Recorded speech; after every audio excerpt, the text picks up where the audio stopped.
ನಮ್ಮ ಗವರ್ನರ್ಸ್ ಅಡ್ರೆಸ್ನಲ್ಲಿ ಇದನ್ನು ಹೇಳಿದ್ರೆ ನೀವು ಅವರು ಓದಲಿಲ್ಲ, ಪೂರ ನೀವು ಓದಕ್ಕೆ ಹೋಗಿಲ್ಲ.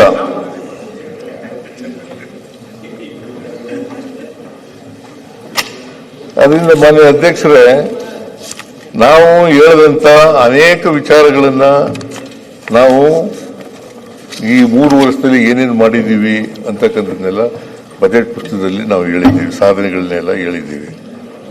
ನಾವು ಮುಂದೆ ಏನು ಮಾಡ್ತೀವಿ ಅಂತಕ್ಕಂಥದ್ದನ್ನು ಕೂಡ ಹೇಳಿದ್ದೀವಿ. ಸೊ ಅದನ್ನು ಓದಿದ್ರೆ ಚೆನ್ನಾಗಿರ್ತಿತ್ತು ಅಂತಕ್ಕಂಥ ಮಾತುಗಳನ್ನು ಹೇಳಲಿಕ್ಕೆ ಬಯಸ್ತಾ ಇದ್ದೇನೆ. ಅದರಿಂದ ನಮ್ಮ ಸರ್ಕಾರ ನಮ್ಮದೇ ಆದಂಥ ಮಾದರಿ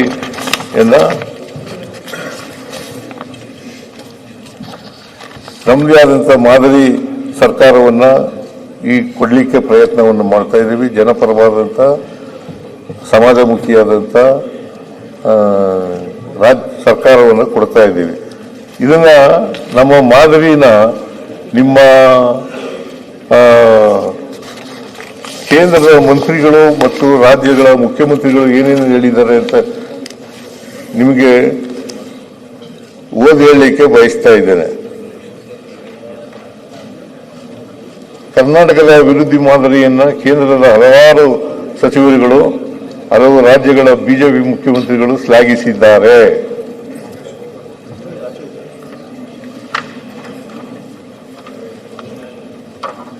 ಕೇಂದ್ರ ಸಚಿವರಾದಂಥ ಜಿತನ್ ರಾಮ್ ಮಾಂಜಿ ನಮ್ಮ ಕರ್ನಾಟಕ ಅಭಿವೃದ್ಧಿ ಮಾದರಿ ಸರ್ವೋದಯದ ಸಾಕಾರ ಎಂಬ ಪುಸ್ತಕವನ್ನು ಓದಿ, ಸರ್ವೋದಯದ ಸಾಕಾರ ಅಂತ ಒಂದು ಪುಸ್ತಕ ನಾವು ಪ್ರಕಟಣೆ ಮಾಡಿದ್ದು. ಅದನ್ನ ನಿಮ್ಮ Jitan Ram Manjhi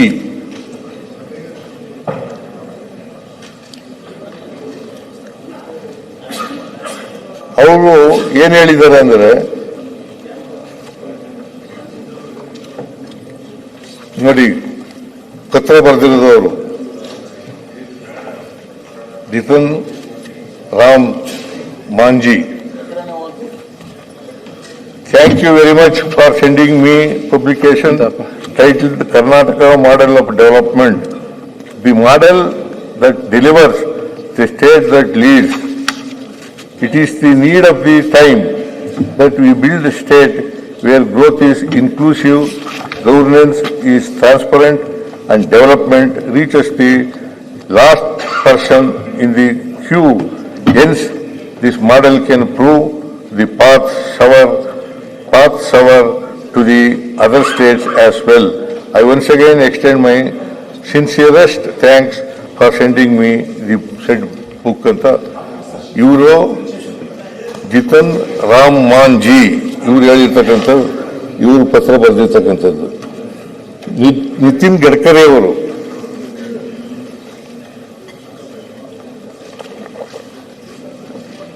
appreciate your gesture and the efforts being made by you in the advancement of good governance in Karnataka. Nitin Gadkari ಅವರು ಹೇಳಿರೋದು. ಮಿಜೋರಾಂನ ಮುಖ್ಯಮಂತ್ರಿಗಳಾದ ಲಾಲ್ಡು ಓಮಾರ್ ಅವರು the emphasis on inclusive growth, transparent governance and last mile delivery is truly commendable. I appreciate your thoughtful gesture in sharing these insights and best practices, which will certainly contribute to the broader dialogue on people-centric governance ಎಂದು 30/7/2025 ಬರೆದಿದ್ದಾರೆ. ಆಮೇಲೆ ಕೇಂದ್ರದ ಯುವಜನ ಸೇವೆ ಮತ್ತು ಕ್ರೀಡಾ ರಾಜ್ಯ ಸಚಿವರಾದಂಥ ರಕ್ಷಾ ನಿಖಿಲ್ ಕಾಡ್ಸೆ ಅವರು ಬರೆದಿರೋದು, such institutions not only strengthen the socio-economic fabric of the state but also prove valuable insights for policy formulation and implementation at the national level. Your efforts to document and share these experiences are highly appreciated as they foster knowledge exchange and inspire collaborative progress ಎಂದು ದಿನಾಂಕ 21/7/2025 ಬರೆದಿದ್ದಾರೆ.